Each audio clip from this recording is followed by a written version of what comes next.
I said, pick the opposite. I said that last week, and I apologize. I really do apologize because you probably did pick the opposite of what I did.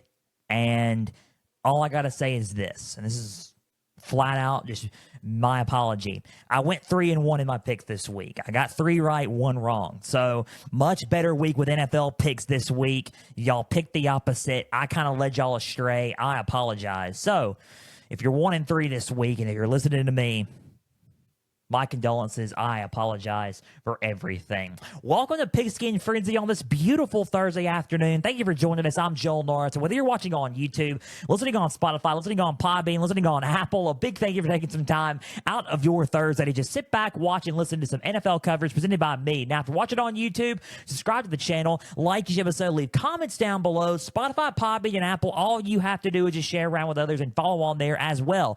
X, Instagram, Facebook, type in Pigskin Frenzy. Follow about the pages there. You're going to get episode updates. You're going to get news and highlights from across college and NFL football. You're going to get trivia questions on Instagram stories. Go and answer today's NFL question as well as all things up to date for Pigskin Frenzy. Guys, check out the website, www.pigskinfrenzy.weebly.com. There you'll find all things up to date for Pigskin Frenzy. You'll find a home and about me page. Learn more about me as your podcast host.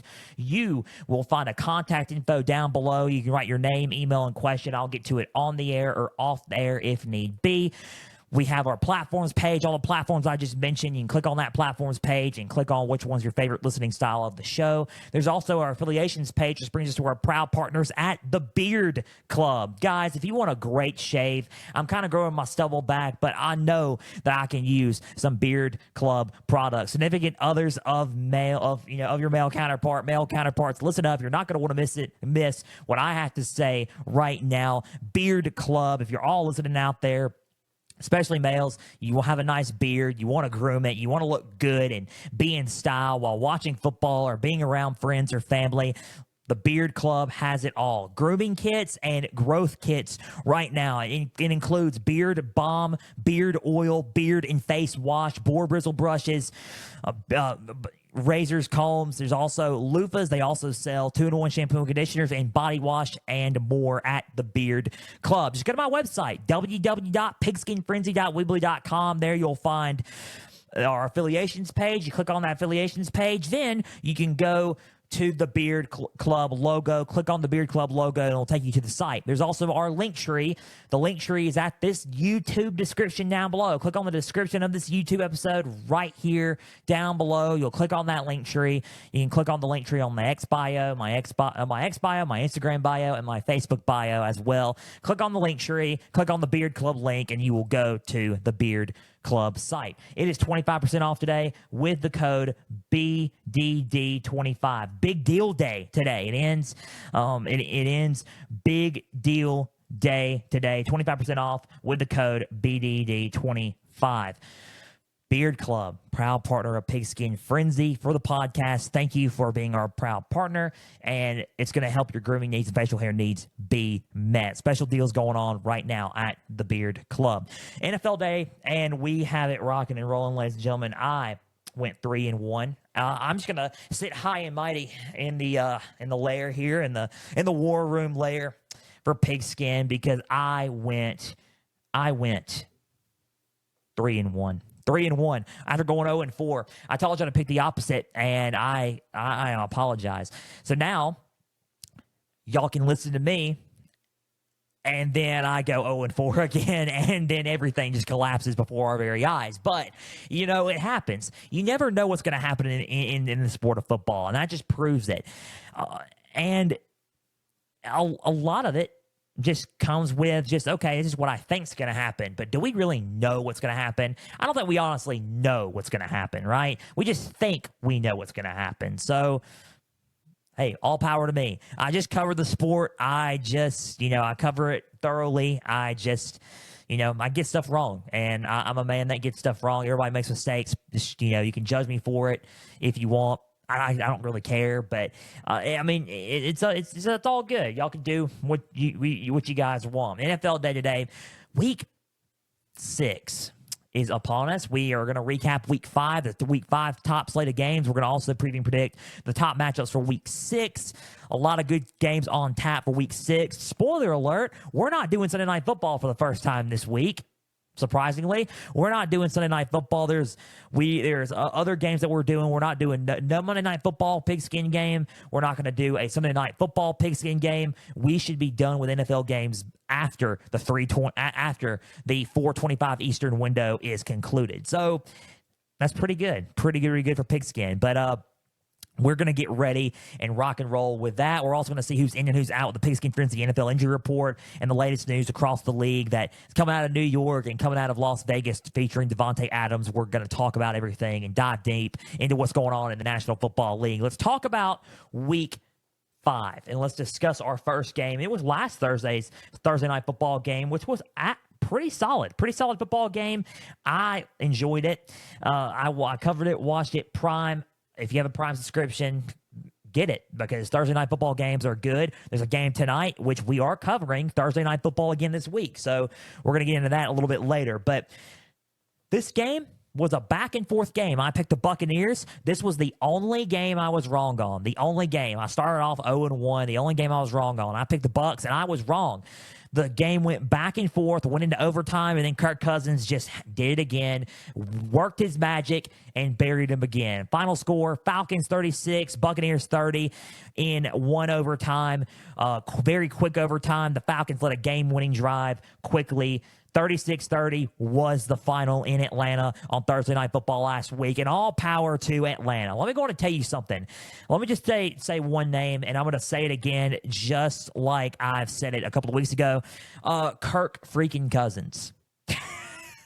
I said it again. I'm going to say it again. Kirk freaking Cousins. Kirk Cousins is a madman. He is playing like a madman. He is second in odds right now of NFL Comeback Player of the Year, and he showed why that he still got it even in a black and red and white uniform. Let me go on and tell you that this man played out of his mind, and he's the reason why this game was the way it was.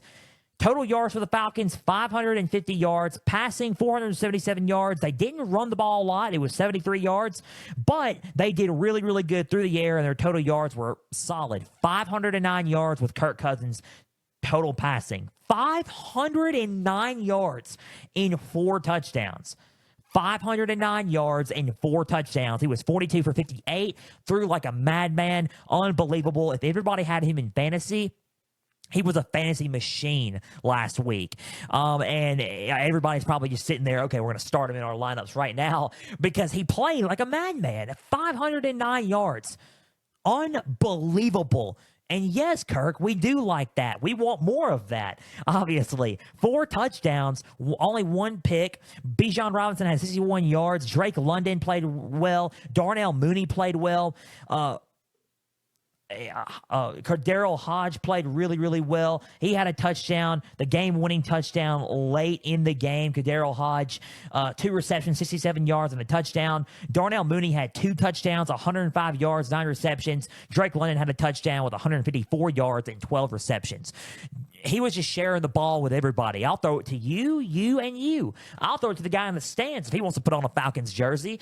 He was just playing lights out, and he was the reason why they won this game, flat out. Offense was clicking on all cylinders through the air. The Buccaneers did not have an answer for those receivers. They didn't have an answer for Kirk Cousins throwing the ball like he did, and the offensive line played really, really well in this game. But despite being limited on the line, and a little bit beat up on the offensive line, the Falcons found a way to win. Now, Younghoe Koo did not have the best night field goal-wise, but he nailed it when it counted.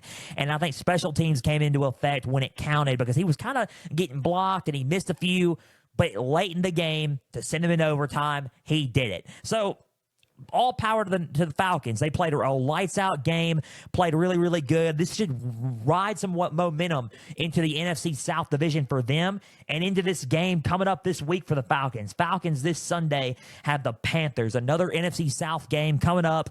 The Panthers in Carolina. 4:25 Easterns, 3:25 kick Central this Sunday against the Panthers. NFC South game. I don't really know who was going to be quarterback in the Panthers. Bryce Young came in late and played well, but I don't know. Falcons look like they're on a roll in the South right now. They won back-to-back divisional games. They look like they're riding a highway of momentum. They have to play the Buccaneers in a few weeks again in a rematch in Tampa Bay, and we are looking forward to that one because I think, spoiler alert, I think that we might cover that one again. That rematch is enticing me enough to cover that one again. It was a good game last week, and I probably will go back to that one in a few weeks. It was 36-30. Falcons did really, really well in this game, especially off of Kirk Cousins' performance. Let's talk about the Buccaneers, and then we'll move on to the other three football games. The Buccaneers played well. I don't think the Buccaneers played a bad game. Baker Mayfield was 19 for 24, 180 yards, and 3 touchdowns. 3 touchdowns. 2 of those touchdowns were Mike Evans, 62 yards, 2 touchdowns for 5 receptions. Sterling Shepard had a touchdown for 4 yards. Chris Godwin had 64 yards receiving as well. Rashad White ran the ball well for 72 yards. Bucky Irving getting in on the action for 44 yards. They played really, really well. The defense did all that they could. Levante David got a late interception, but it wasn't enough as Kirk Cousins came back and, led the game winning drive in overtime. But the Buccaneers still play with that physicality. They still play with that edge and chip on their shoulder. If you go back to the team stats, they committed penalties, but it wasn't a lot. The Falcons committed more penalties. If you want to talk about the Falcons, they need to keep working on being more disciplined in the penalty area. But the Buccaneers cleaned up some of their penalties, but they had some penalties that were costly. 1 turnover, but that was it. They only allowed 1 sack. They protected Baker really, really good. I just think that Kirk Cousins was having a night that was just too hard to be denied. And the defense just couldn't hold up through the air, and that passing defense could not hold up through Kirk Cousins' momentum there. So the Bucs did really, really good. They ran the ball well. They were very efficient on third down. It was a back-and-forth game. It just came down to who had the ball last in overtime, and it unfortunately came down to Kirk Cousins' hands. And I think that was the honest truth in this football game. Back-and-forth game. I don't think the Buccaneers played a bad game. You're probably going to think, what were you watching? But I mean, I think you guys could be in agreement that the Bucs didn't really have a lot to fuss about in this game. They fought hard. It's just who came down with the ball last. And I think Kirk Cousins, with that momentum and how he was playing that night, it was a recipe for success for the Falcons. And I think that's what happened. I think the Bucs played them well. I think they had some good matchups well. I think that home field could come into a play in a few weeks. We'll have to just see what happens. But the final score of this game was 36-30. I don't think there's really anything else to say about this other than that the Falcons just had a little bit of a better night when it came to throwing the ball and a little bit of more luck on how they had the ball last. So final score was Falcons 36, Buccaneers 30 in overtime. Falcons pick up a huge win. The Bucs go to 3-2. Falcons are also 3-2 in the NFC South. We will see the Bucs this Sunday play the Saints. So we will talk about that one here in a little bit. Spoiler alert, they're going to New Orleans. 1 Eastern, 12 Central, this coming up Sunday, and the Bucs will be in New Orleans. We're going to talk about that game then. So let's move on. Let's talk about the late of the other game. Then it was the first international game of the season. Early game, 9:30 Eastern, 8:30 Central on NFL Network. The Vikings and the Jets. Vikings and the Jets. We're going to have more on the Jets later on in the show as well, but we're going to talk about this game really quick. The Vikings and the Jets. I picked the Vikings to win this game to go 5-0 to improve. I think the defense was just going to be too much, and they were. It proved to be dividends. Final score was 23-17. Vikings go to 5-0. Jets fall to 2-3. Vikings pick up a huge win in this game. Let's talk about the Vikings and that nasty defense, that stingy defense. You know they got the ball 3 times. If anybody's looking at my notes, they turned the ball. The Jets turned the ball over 3 times, and it was all 3 interceptions by Aaron Rodgers. They got the ball 3 times, and they turned it over. They turned it over to the Vikings 3 times. They got a lot of interceptions. They played really stingy on defense. They got to Aaron Rodgers 3 times. They slowed him down on a lot of plays. And they played really, really good in that regard. Running the ball was not a factor for both teams. I mean, 82 yards rushing for the Vikings compared to their 36. It wasn't really a big factor. Sam Darnold didn't really throw the ball a whole lot better. I mean, Jets outgained him in passing yards. I think it was the defense in this one and how physical they were against Aaron Rodgers, and that's what it came down to, just to break down Aaron Rodgers and that offensive line, and I think that's what happened in this ball game. I think that's really what happened. They couldn't compete with that defense on that day, and that's why the Vikings won the ball game. Sam Darnold didn't have an impressive performance. I'm not going to sit there and say that a lot of the games weren't. I mean, a lot of the games were him. He played well in some of these games. This game was not one of them. He didn't have the overall fantastic game. I think the defense just played a lot better.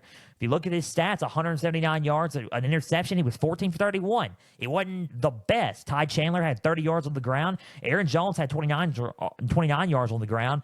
CJ Ham had 10 yards and a touchdown. So it wasn't like a dynamic thing.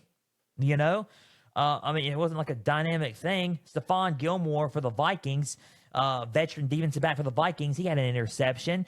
I think the defense just came to a fact. Cameron Bynum had an interception. If you want to look at who else had an interception, and it was late, and it was Andrew Van Ginkel, their linebacker. So if you want to look at the defense, they just played really, really physical in this game. They pressured Aaron Rodgers, broke him down, got a couple of sacks, and turned the ball over. Defense was key in this game, and I said that was going to be a key to victory in this ball game, and it was. There's nothing else to really recap. The Vikings on offense looked a little bit flatter than they usually did, probably because of maybe the jet lag or getting to London. It was a different time.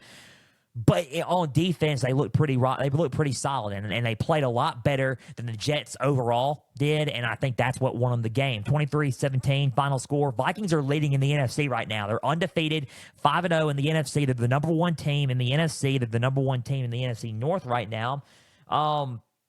They have a bye week, so they don't play anybody coming up this week. No game. Their next game is against the Detroit Lions in a critical, key NFC North matchup next Sunday. But we may cover that one, so that's a spoiler on that one. But right now, Vikings are on bye heading into this week. Let's talk about the Jets, though.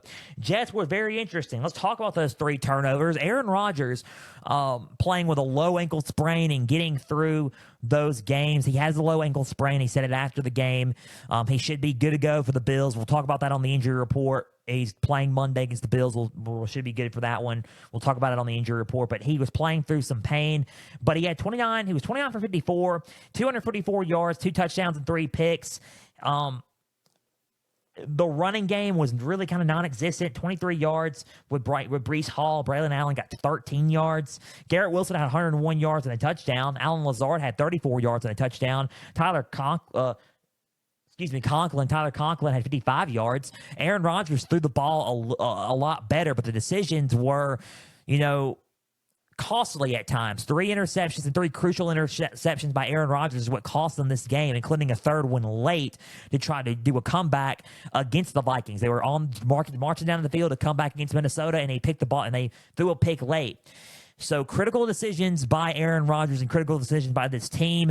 I think that the pass protection was broken up a lot on this defense. They were getting out physical up front, and I think that's just kind of what happened in this game. I think they're a little bit beat up, like I said, Aaron Rodgers, and I think the inability to run the ball is what is hurting them in these games. They cannot run the ball to save their life. They're almost like the Cowboys when it comes to running the ball, and the Cowboys ran the ball a little bit better, and we're going to talk about that game here in a little bit, but they cannot run the ball to save their life. It's quite shocking how they cannot run the football for some reason. They have to have a more balanced approach on offense. If they cannot get the ground game going, it's going to be one-dimensional, and it's going to be a longer season for the Jets than anybody has hoped. So they have to get the ground game going. I think that it doesn't slowly fall on Aaron Rodgers. I don't think that. And a lot of people are going to think, dude, are you watching the game? I did watch the game. Yes, he's had 3 picks. He didn't play the best. I get it. A lot of it was on his fault. A lot of it was his fault, yes, but it's not all the way his fault. You're playing one-dimensional ball.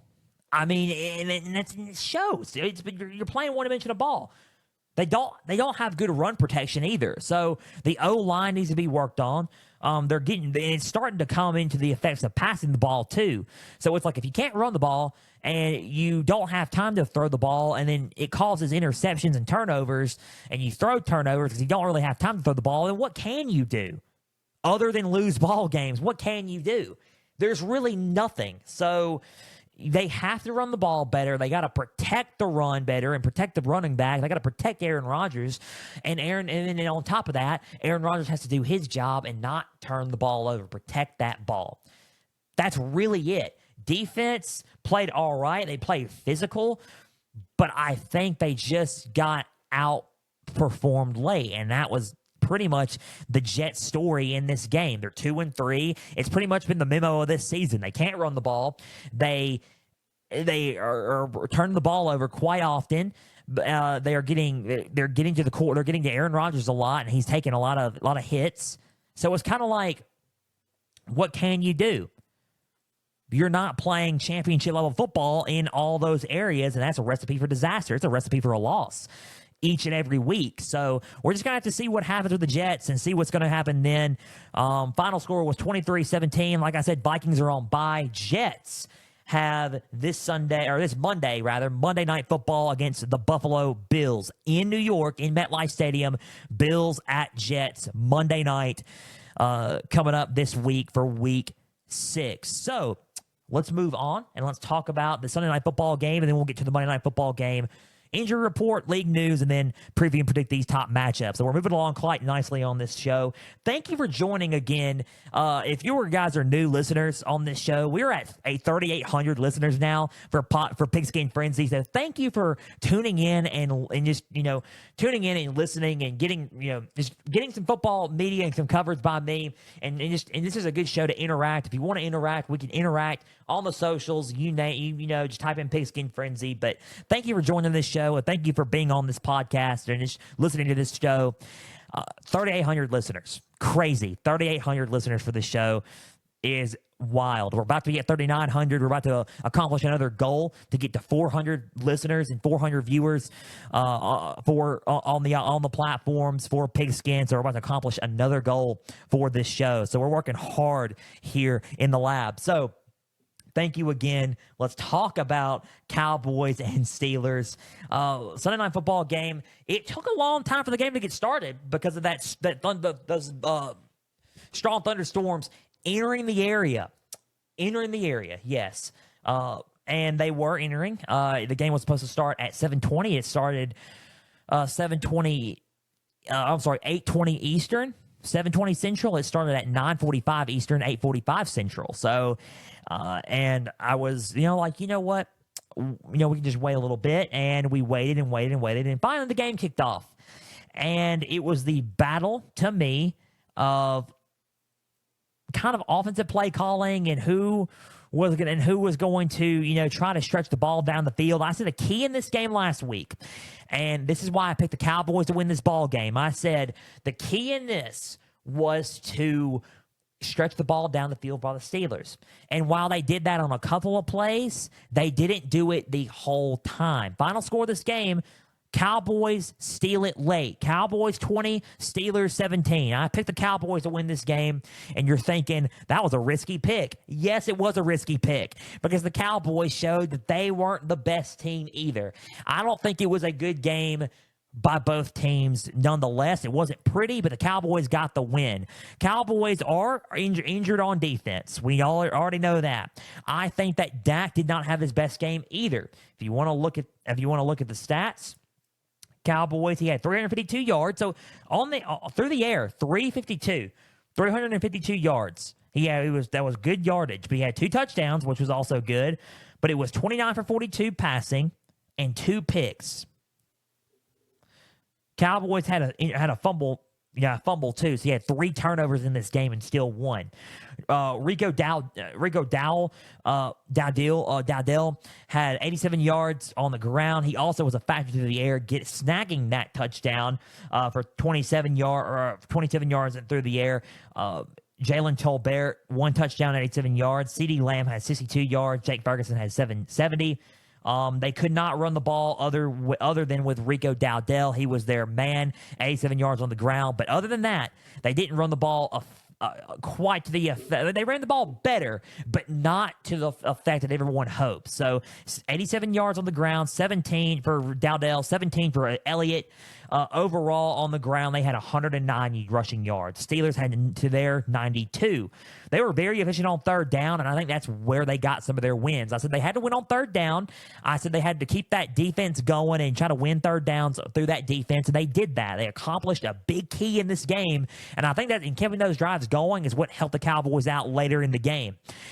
And I think they played physical enough on defense to win this ball game. They came back late, won the game. It was 2017. I think that the turnovers are going to cost them. I think that the penalties are going to cost them. They had 11 penalties for 87 yards, ladies and gentlemen.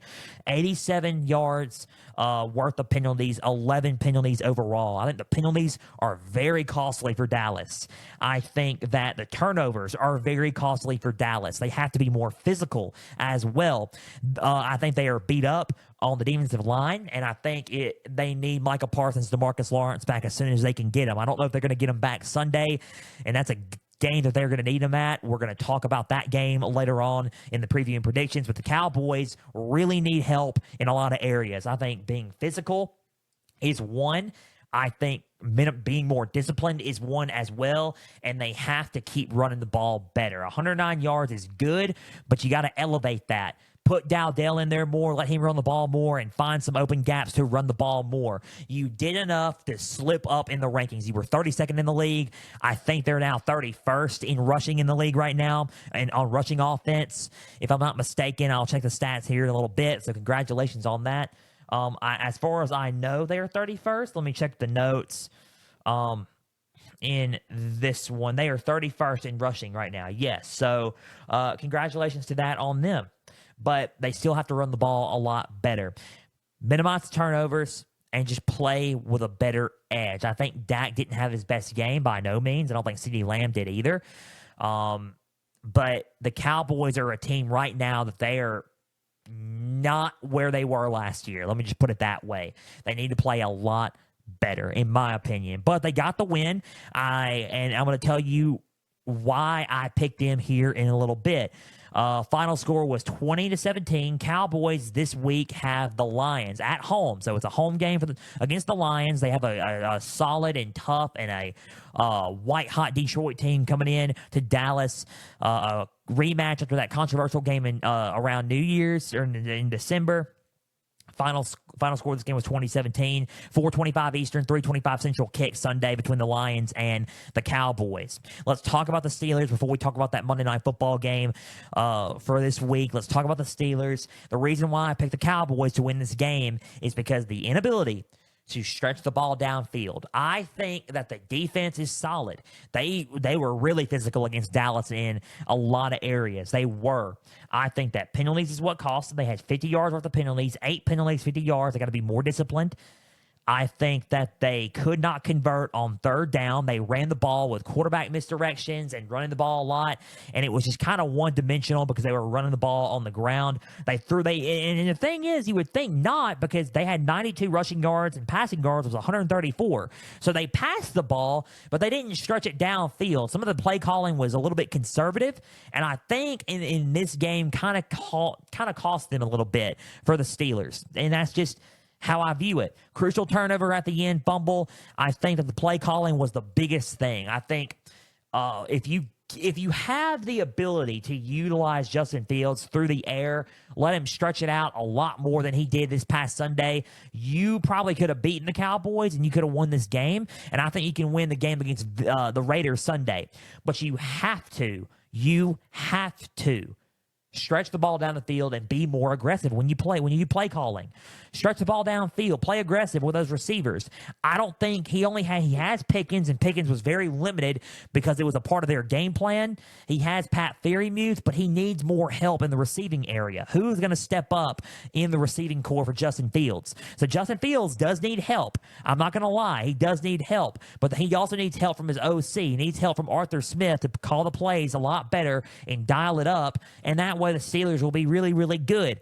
Running the ball is fine, but it's going to get one-dimensional after a while. So what you're going to need to do is dial it up, and somebody in the receiving area besides Pickens or Pat Freiermuth needs to step up as that other option so he can get the ball and stretch the ball down the field to win these ball games. TJ Watt was effective in this game. The Steelers' defensive line was very effective. The Steelers' defense is still solid. I just think it's the offensive play calling is what cost them this ball game late. Not a lot of action here. It's really all I got from the Pittsburgh Steelers. Final score was 20-17. Cowboys do it. Cowboys, like I said, 4:25 Eastern, 3:25 Central kick against the Lions on Sunday. 1 Eastern, noon. I think it's 1 Eastern, I think, for the Steelers. 1 Eastern, noon. No, I'm sorry. Excuse me. 4:05 Eastern, 3:05 Central kickoff time. Steelers at Raiders in Las Vegas this coming up Sunday. So those two teams, let's see what they'll do and how they bounce back and how the Cowboys pick up that momentum against the Lions. Let's see how the Steelers bounce back against the Raiders on Sunday. Let's talk about Monday Night Football and to conclude our Week 5 recap, and then we'll go over, and we will definitely go over the who's in and who's out, the news around the league, and our preview and predictions for this show. Chiefs and Saints. I picked the Chiefs to win this ball game against New Orleans. Guess who got it right? Joel Norris did. Joel Norris definitely did. Final score of this game was 26-13. Chiefs 26, Saints 13. And it wasn't close. The score may not show it. But it wasn't close. Time of possession was a key in this, and the Chiefs utilized that time of possession. They ate up time of possession. 39 minutes and 56 seconds compared to their 20 minutes. Saints had 20 minutes. Chiefs had 39 minutes. They had 19 more minutes than the Saints did. And I think that is what happened in Arrowhead, and they just capitalized on that.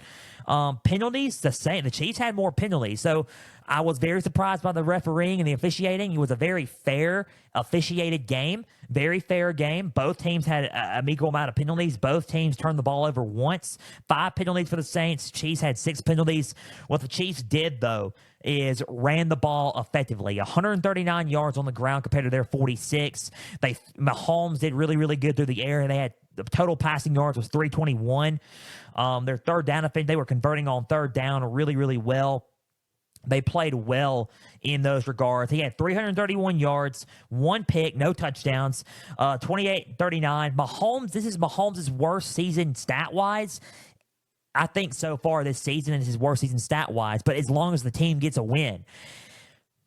102 yards for Kareem Hunt for a touchdown, and then Xavier Worthy got a rushing touchdown, and Xavier Worthy also had some yardage, 25 yardage. Juju Smith-Schuster had a big game, 130 yards. Travis Kelce had a big game with 70 yards. Mecole Hardman had 33 yards. Noah Gray, other tight end, had 29 yards. So defense played really, really well as well.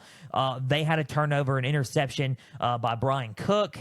Defense was very physical. Nick Bolton, Chris Jones, Jalen Watson, Trent McDuffie, all those guys were locked down. They were really, really physical in this game. They played with a lot of heart, and they played physical, and they played tough. I think the only thing that I think that went wrong was really, in my opinion, this is my opinion, I think that they show some losable traits when it comes to slowing down. I think they slow down too much. I think that the Chiefs are a losable team. I think they can be beat. I do not think they have it all together in some areas.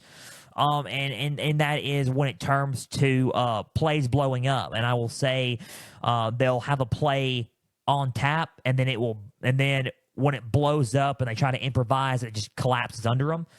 I think that Mahomes needs to play a little bit better. Besides, he's throwing the ball well. I'm not saying that. He's throwing the ball well, but I think less turnovers because he's turning the ball over quite a ton. So then more than we're used to for the Kansas City Chiefs. So he needs to turn the ball over less, and then we'll be fine. Keep getting Travis Kelce more involved. I mean, that's pretty much it.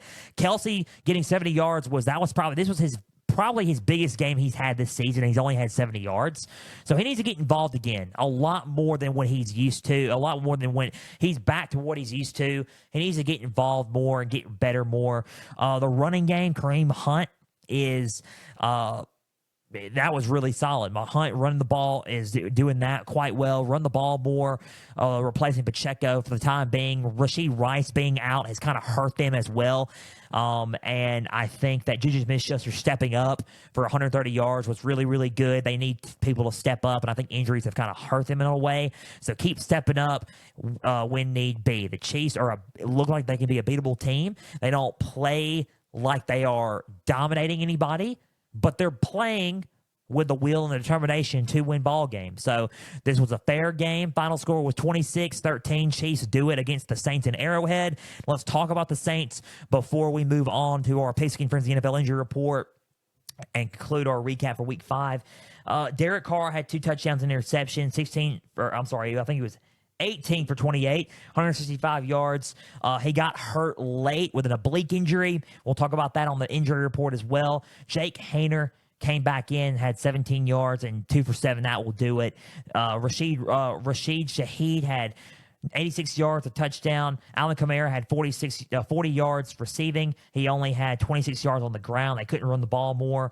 Foster Moreau had a touchdown as well. The big fella, Kalen Saunders, did really, really good. He had a pick, and he ran the ball really quite fast for a big D lineman. So really, really good for the Saints. I just think the time of possession and keeping them off the field was a big thing in this one, and it's what cost them in this one. They've kind of fallen off a lot. I think they didn't run the ball quite effectively like they wanted to, and their game plan kind of collapsed in front of them.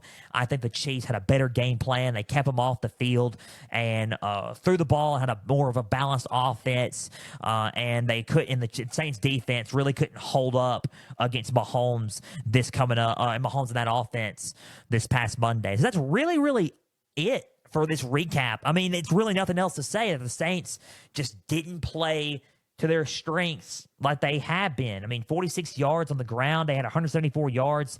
They really weren't efficient on third down, 4 and 10. They had 5 penalties that were kind of costly. They had to punt 4 times.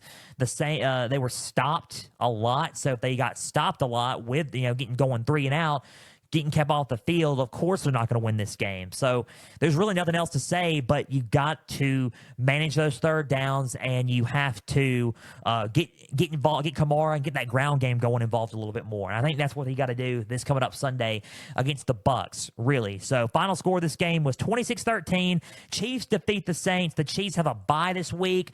No game for the Chiefs. They play the 49ers in a Super Bowl 58 rematch in San Francisco next Sunday. The Saints have a 1 Eastern, noon Central kick this Sunday against the Buccaneers. That was our Week 5 recap for Pigskin Frenzy. Let's go over our Pigskin Frenzy NFL injury report to see who's in and who's out. We'll go over our latest news around the league, and we'll talk about the Week 6 preview and predictions, the top matchups in the NFL coming up for tonight and going into Sunday afternoon. The Pigskin Frenzy NFL injury report starts out like this. 49ers running back Christian McCaffrey with Achilles tendonitis could return versus the Chiefs in Week 7. An update out of San Francisco, a much-needed update. They are, as far as I know, they are really the they are really, if you want to be real, they are the second offense in the league. They are 7th in rushing offense, and this will help them even more if they can get McCaffrey back, hopefully at full strength. So if he can return again next week against the Chiefs, that would help them out a lot. So Achilles tendonitis, he could return to the Chiefs Week 7. It is probable. We do not know anything up to date yet. 49ers safety Talanoa Hufanga is expected to miss about a month with torn ligaments in his wrist. Thoughts and prayers are with him. Hopefully he gets back in tip-top shape quickly. Texas wide receiver Nico Collins is now been placed on IR and will miss 4 games due to that hamstring injury he suffered versus the Bills.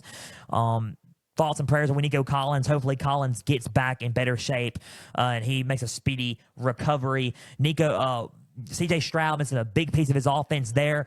A lot of guys are going to have to step up in place of Nico Collins' absence for Houston on that offense. So tough break for Nico Collins. Hopefully he gets back quickly. He will miss 4 games in his own IR after suffering that hamstring injury versus the Bills. Panthers O-line Austin Corbett is out for the rest of the season after rupturing his biceps. Hopefully, and we wish him well. We're praying for him, and hopefully he has a speedy recovery. Thoughts and prayers are with him. Hopefully he is going to make a fast recovery, and he's okay.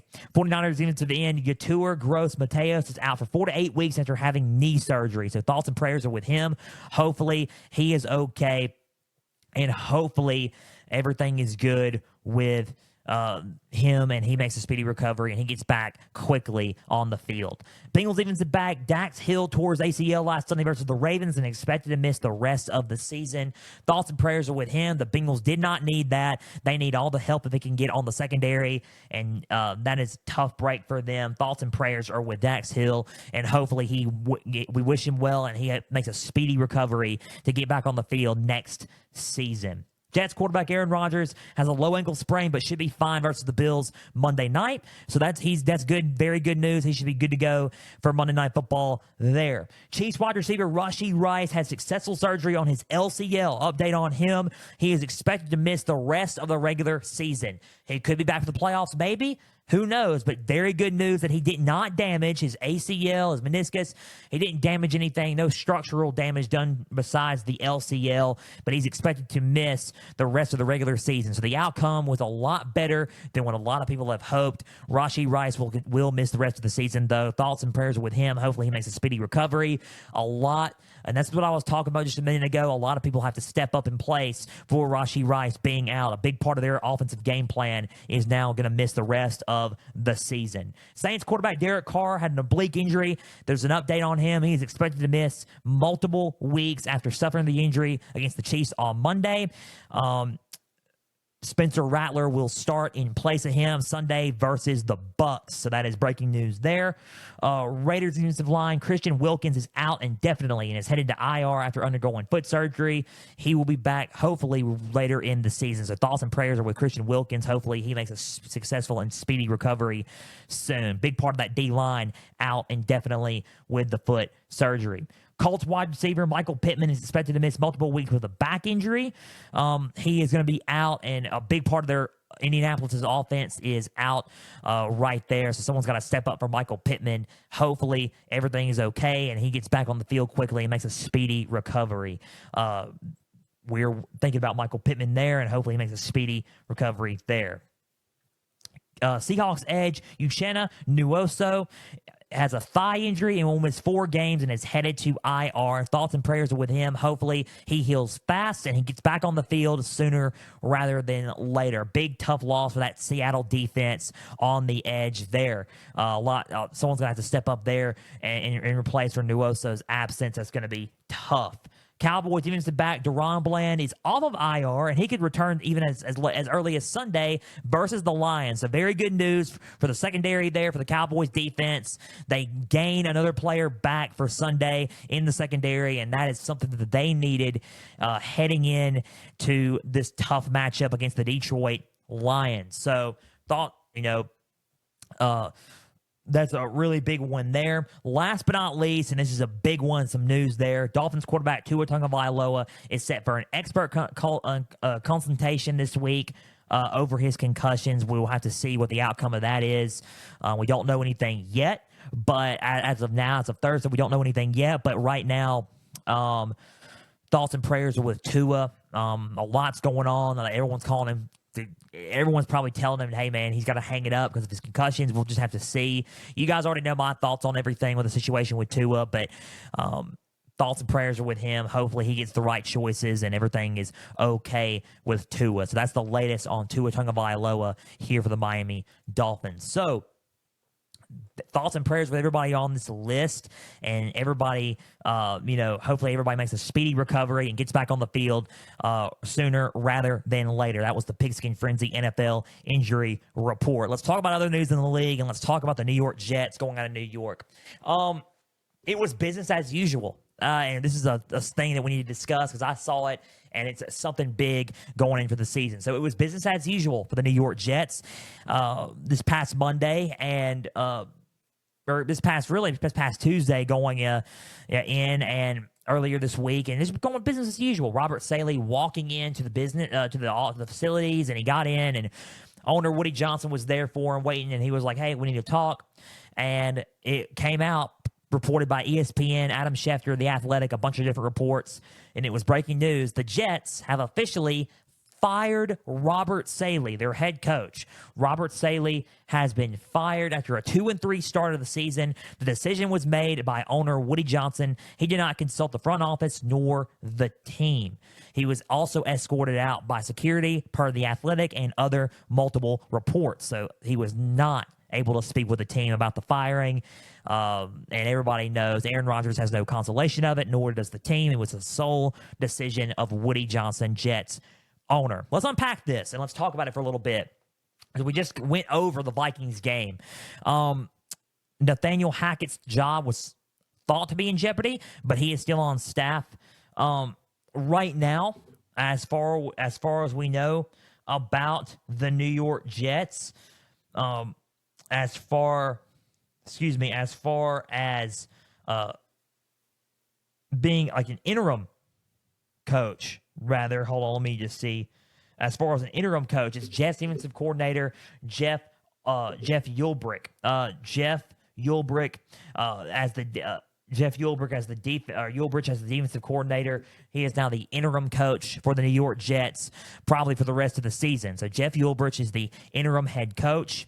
No, we don't need to start naming off who is going to replace Saleh and who's going to be the next head coach of the New York Jets just yet. We'll probably do another episode on that as the following weeks, because we have a lot to get to here. But when we do talk about that, we will name a few candidates and what could likely to happen. But Jeff Ulbrich is probably going to be the interim for the rest of the season as we enter Week 6 of the NFL season. So let's unpack everything here. The offense physically wasn't good. All right, it wasn't good. A lot of people, it's a 50-50. A lot of people think that they should have kept Saleh. People like ESPN's Mike Greenberg said that their chances were one in a million with Robert Saleh. Now it's 1 in 1,000. So their chances are even better with Robert Saleh. So a lot of them agree with the firing there. I think, some ways I get it, only because of the way that the direction of the team was trending towards. He's been there for a couple of years.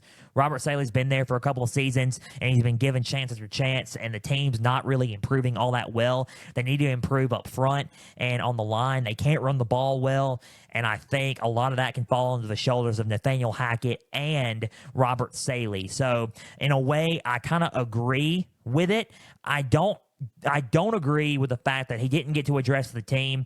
I think he's been really, really respectful towards that organization, and I think that Woody Johnson did not do him very good. Let me just put it that way. I think he did him wrong in a lot of areas. I think that he did him wrong in a way of, escorting him out of security, kind of treating it like it was a child almost, and he didn't really give him the chance to explain this to his team, explain it to Aaron Rodgers. He didn't consult with anybody. I think the way the way Woody Johnson went about it, by not considering anybody else and consulting with his front office team and his team in general, was different.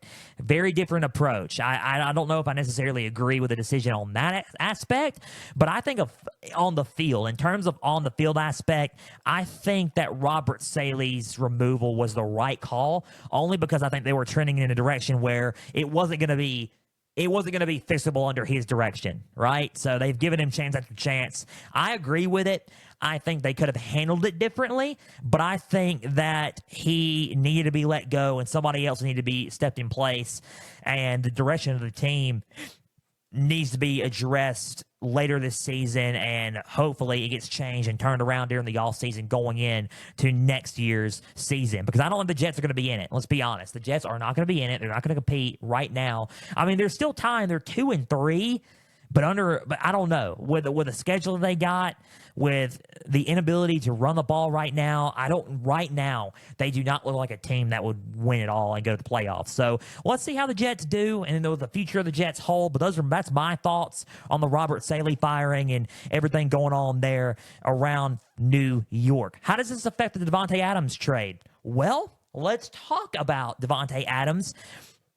And that was a big question that I got asked, and a lot of people have been getting asked, was how this is going to affect the Davante Adams trade. Well, let's get our latest on Davante Adams as this blends in with our last piece of news before we go to the preview and predictions on this episode. So let's talk about Davante Adams for a second. The latest is this. According to to ESPN NFL insider Adam Schefter on the Pat McAfee show, he said that a trade, this was yesterday, that a trade can get done by next week. A deal can get done to send Davante Adams to a team, and a trade can get done with him by next week. Davante Adams is out, possibly due to that hamstring injury, maybe, but most likely due to the trade request. He will not play versus the Steelers on Sunday. So, Davante Adams getting traded could be done by next week. That was per Adam Schefter on the Pat McAfee show. But by other reports, by ESPN, by The Athletic, and CBS Sports, and NBC Sports, and all other articles and reports, it has trade talks between the Saints and the Jets have slowed down because the New Orleans Saints have been reported as the most aggressive team right now in pursuing a trade for Davante Adams. Teams have rebuffed the asking price. They think that the second round pick and the additional compensation is a little bit too much for Davante Adams, but there's a lot of teams who are willing to bargain with him and try to snag Davante Adams away from the Raiders in that deal. We're going to have to see about that, as are all the articles and reports I've been reading, and the latest I've been reading on Davante Adams. But the latest on this one was what I saw yesterday. It keeps changing by the minute, an hour it seems, that talks they're still there, but they've slowed down a little bit for the Saints and the Jets due to Robert Saleh's firing and due to Derek Carr being hurt and missing multiple weeks for the New Orleans Saints. So trade talks have simmered down a little bit, but if a deal is supposed to get done next week, one of those two teams are most likely to land him. Right now, it's looking like a Jets or a Saints trade for Davante Adams currently in the running now. Steelers have been mentioned. There's a lot of other teams have been mentioned, but Saints and the Jets are the two most likely teams right now to land Davante Adams currently. So we'll just have to see what happens and see what happens around the NFL with Davante Adams. That's the latest on him and the latest trade talks for him. We'll keep you more updated and posted on all social media and on this podcast in general about the latest news across the National Football League. Now, let's talk about and let's preview and predict our week 6 matchups, our week 6 preview and predictions for the NFL this week. And we're going to kick it off with tonight. Before we conclude our episode of Pigskin Frenzy, we're going to kick it off with tonight. Tonight, 7:15 Eastern, 8:15 Eastern, 7:15 Central, with the Niners and the Seahawks. Niners 2-3, Seahawks are 3-2. It's just interesting right here. 8:15 Eastern, 7:15 Central on Amazon Prime. If you have a Prime subscription, go and get one. If you already have one, good. Tune into this game. 49ers are 2-3. Seahawks are 3-2. Going to be a good one. Going to be a very good game. Solid NFC West divisional matchup. 49ers are bouncing back off of a tough loss against the Arizona Cardinals in divisional play. Seahawks are also trying to bounce back in their own right after a tough loss against New York at home. So something's got to give for Mike McDonald and the Seattle Seahawks and Kyle Shanahan and the San Francisco 49ers. So let's see who can bounce back right here. Falcons keys are... Falcons. Why was I thinking of the Falcons? I was thinking about Kirk Cousins again. 49ers keys are simple. 49ers keys are simple. Number one, protect the football. You got to protect the football. They turned the ball over quite often against the Cardinals last week. You got to protect the ball and protect the ball well against this defense. They turned the ball over 3 times in the loss against the Cardinals. 2 picks, 1 fumble. They got to protect the football in this game because Geno Smith and the Seahawks will capitalize on that once they get the ball, if they turn the ball over to them, and they capitalize on drives well. So protect the football in this matchup. Number 2, utilize the running game with Jordan Mason. Seattle right now is currently 20th in rushing defense in the league. San Francisco is currently 7th in rushing offense in the league. So if you're 7th in rushing offense and you don't have McCaffrey, and McCaffrey's coming back, and you got Jordan Mason, I would run the ball like crazy. Run the ball with Jordan Mason, utilize the run game, tire that defense out on the ground, and you can get a big win tonight on Prime. Number 3, pressure Geno Smith. If you pressure Geno, get some sacks, get some stops. That's a big win for that defense. The Giants were pressuring him a lot last week. We're going to get to that here in a little bit. But if they can do that, Nick Bosa can, and that 49ers D-line can. So pressure Geno Smith and get some stops, and that's a huge win for the 49ers. Seahawks keys are this. Number 1, you got to win on third down. Seattle currently is 19th in third down conversion rate in the league. 3 for 11 last versus the Giants. They got to win on third down. They are currently 19th in third down conversion rate in the league. Like I said, 3 for 11 last week versus the Giants. That is 27% if you do the math. 27%. That's not good. I mean, it's not the best. It's not. Listen, 19th is better than most. It's better than the others.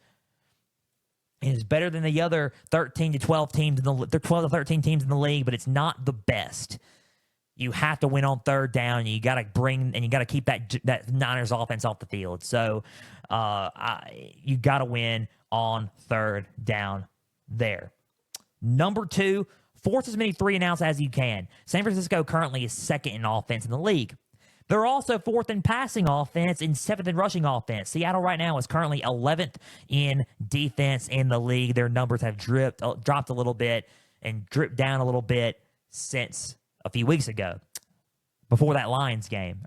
So you have to force as many 3-and-outs as you can. That offense is going to probably be a little bit angry about what happened to him against the Cardinals.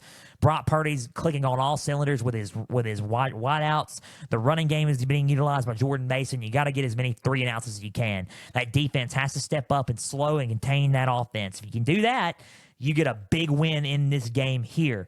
Number 3, protect Geno Smith. 7 sacks allowed last week versus the Giants. You cannot let Geno get sacked that many times. If you let him get sacked that many times, it's going to be a long day and a long night tonight here on Prime. Protect Geno Smith. That was the Seahawks keys. I just did the Niners keys as well. Back and forth game. Who do I have winning this game? I like the Niners bouncing back in this one. Going to Seattle, bouncing back from this one. I think it's going to be close. I think the Niners offense is just too good compared to the Seattle defense currently.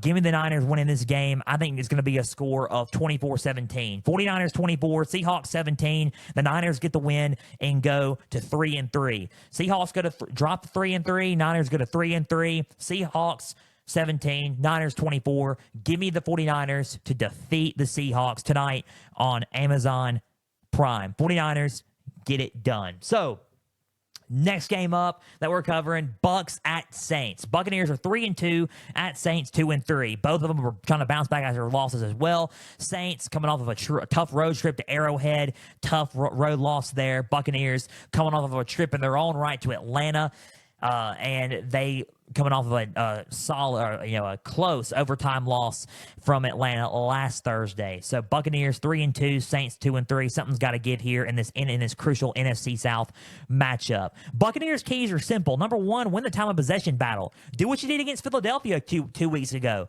Win the time of possession battle. Keep that offense off the field, just like the Chiefs did against the Saints this past Monday, and you will win this ball game. Number 2, pressure Spencer Rattler.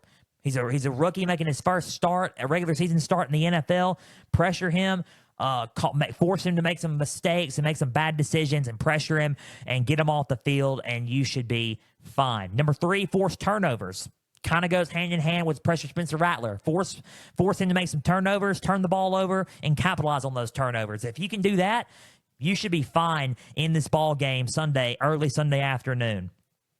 That is the Buccaneers keys. Let's go to the Saints keys for this one. Number 1, force turnovers in your own right. Play some strong defense. Try to get Baker and that offense to turn the ball over and capitalize on those turnovers. And if you can do that, you should be fine. You have the home field advantage. The home field will play into the crowd there for you. So if you force some of those turnovers and capitalize on it, you should be fine in this game. Number 2, you have to run the ball. You have to run the ball. That's a big key in this one. Establish the running game with Alvin Kamara. If you can run the ball with Alvin Kamara, run it with him, everything will be fine.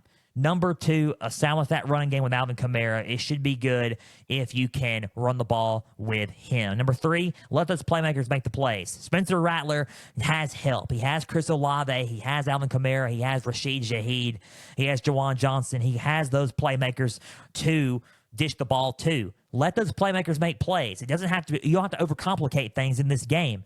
Rattler can dish the ball off to him, and they make the plays and help him out by making the plays for him. If they do that, it could be a long day for the Buccaneers on defense. So those are the 3 keys for the Saints. Those are the other keys for the Buccaneers. Who do I have winning this ball game? Back and forth game. Give me the Buccaneers going on the road and bouncing back against the Saints. I like the Buccaneers in this one. I think that Spencer Rattler could surprise a lot of people, but I think that he's still going to play. He's still a rookie a little bit. I think that the Buccaneers are going to be a little bit too tough of a test for him right now.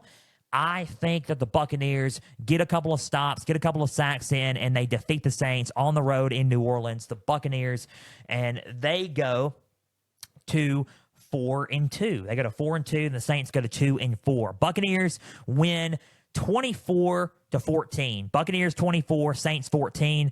Bucks 24, Saints 20.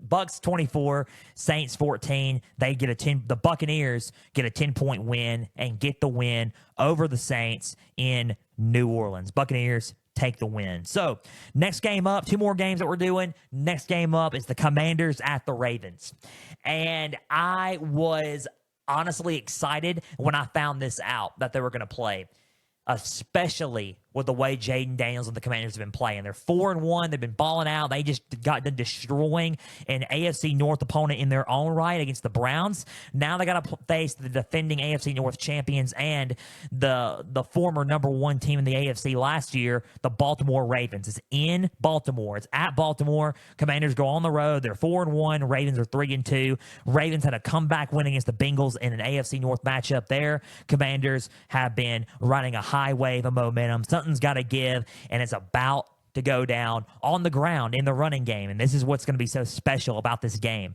Commanders at Ravens. The Commanders' keys are pretty simple. Number 1, establish the running game. Y'all are currently 2nd in rushing offense in the league. Run the football. Run the ball with Austin Eckler. Run the ball with Brian Robinson Jr. Run the ball with Jaden Daniels. If you can run the ball well, you should be fine. The key here, though, is Baltimore is currently 1st in rushing defense in the league. They are currently 1st in rushing defense. And that is going to be a huge key here. And here's another interesting stat that I'm about to get to on this second key here, but that's a very interesting key there. 1st in rushing defense, currently 2nd in rushing offense in the league. Something's got to give there for the Commanders. But if the Commanders can establish that running game, the Baltimore Ravens could have a long day and have a competition on their hands as well. Number 2, slow down their running game, because Baltimore is currently 1st in rushing offense in the league. 1st in rushing offense. Baltimore is 1st in stopping the run, and they are 1st at running the football. That is crazy. That is awesome. That is a solid stat. They can stop the run. They will stop the run, but they are number 1 at running the ball down your throats. Baltimore is a solid football team in that area. They know how to master the run and to stop the run. So the Washington Commanders, though, big key here, they are 22nd in rushing defense in the league. That is tough. They have trouble stopping the run in a lot of areas, and this is a tough running team, so they have to slow down that running game and find a way to slow down Derrick Henry and Lamar Jackson and Justice Hill in this game. Number 3, win the line of scrimmage battle. If you can be physical on the line of scrimmage on both sides of the ball, Jaden Daniels is going to get his yards, and he can have a breakout performance and go on the road, and they can get a huge win there if they are physical on both sides of the ball for the Commanders. Those are the 3 keys for the Commanders. Let's talk about the 3 keys for the Baltimore Ravens. Number 1, establish the running game. You're 1st in the rush in league rushing. You're 1st in rushing offense. Establish that run game and go off. Currently, Washington is 22nd. It's all about the ground game with these keys, man. Slow down their running game. That's the second key. They are 2nd in rushing offense. Slow down their running game. And number 3 for the Ravens is pretty simple. Find a way to contain Jaden Daniels through the run, through the pass, because he can launch a football. Jaden Daniels can. Find a way to contain Jaden Daniels. He's just been going off in the league so far as a rookie. find a way to contain Jaden Daniels. He has been doing really, really well for this offense. If you can find a way to slow down Jaden Daniels, you find a way to slow down that offense too. So find a way to contain Jaden Daniels. It's pretty much going to be a ground warfare, a running game warfare between the two teams. I think that's what it's going to be. Who do I have winning this ball game? The key here to me, and this is what I saw, first in rushing offense and first at stopping the run. The key is currently 22nd in rushing defense in the league. Washington is 22nd right now in stopping the run. They have been proven kind of not inconsistent a little bit at stopping the run. They stop them on some plays, not really on others. I think that's going to pay dividends in this one. I think that the Ravens find a way to sneak away with a win here, and the Ravens get a win because of that, and the Ravens find a way to slow down Jaden a little bit. I think Jaden's going to get his, but I think Lamar and the offense will get theirs, and the Ravens will come away with a win here at home in this game. The Ravens win this game by a score, very close score, 27-24. Ravens 27, Commanders 24. By a field goal. Justin Tucker kicks a late field goal to win the game. 27-24. I think Commanders have trouble slowing down their running game more than the Ravens will have trouble slowing theirs down. So 27-24, Ravens 27, Commanders 24. The Ravens defeat the Commanders, go to 4-2, and the Commanders go to 4-2 as well. So the Ravens get the win over the Commanders, unless a shock happens. We'll see. No one have been wrong. So Ravens get the win over the Commanders. Last but not least game, Lions at Cowboys. Lions are 3-1. Cowboys are 3-2. The Lions were bye after that huge win against Seattle a couple of weeks ago. Something's got to give here. Lions at Cowboys. They go to Dallas. Dallas is coming off of a win against Pittsburgh. They come back home feeling a little bit confident, riding the high wave of momentum. The Lions are well rested after that bye week and after that good big-time win against Seattle in Detroit. So the Lions 3-1, Cowboys are 3-2. The Lions' keys are pretty simple. Number one, slow down their running game. Detroit currently 4th in rushing defense in the league. Dallas, 31st in rushing offense. Pretty simple. If you slow down their run and take away their running game, it's a huge win for the Detroit Lions coming up Sunday afternoon. Number two, forced turnovers. If Dak Prescott turns the ball over like he did against the Pittsburgh Steelers, I know that Jared Goff and that offense can capitalize on that. Then the Lions can turn that into points. So forced turnovers if you're the Lions defense in this game. Number three, start off fast. Start off fast immediately. If you get the ball first, start off fast. Score quick and get the ball into the end zone quick. So if you start off fast, get the Cowboys defense on their heels, you should be fine in this ball game. Number three keys for the Cowboys. Number one, protect the football. Don't do what you did. Don't do what you did against the Pittsburgh Steelers. Protect the football, play really, really disciplined and clean and protected football against Detroit, because this defense is the team that will take the ball away from you. Number two, find a way to rattle Jared Goff. If you can find a way to pressure him, rattle him, make him cause a little bit of turnovers that we haven't seen here recently, find a way to rattle Jared Goff. If you find a way to rattle him, then it could be a long day for the Lions. Surprisingly. Number three, win the line of scrimmage battle. If you can be more physical than they are on both sides of the ball, you can find a way to beat this team at home and can try to continue that wave of momentum that you started in Pittsburgh. So those are the three Cowboys keys. Those are the three Lions keys. Who do I have winning this ball game? I got the Lions. Plain and simple. I really wasn't confident after what I saw against the Steelers this past Sunday. I got the Lions defeating the Cowboys.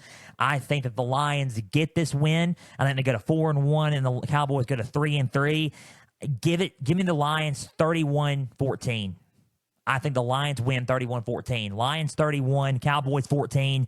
I don't think it's necessarily going to be close. I think the Lions are going to play really, really hard, and they're going to pressure Dak and get to Dak.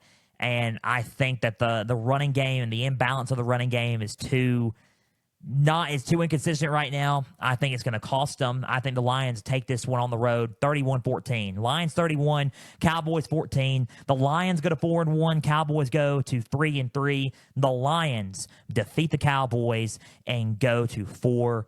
That was our week 7 preview and predictions for also our week 6 preview and predictions. Thinking about college for some reason. Week 6 preview and predictions for the NFL, and that just about does it.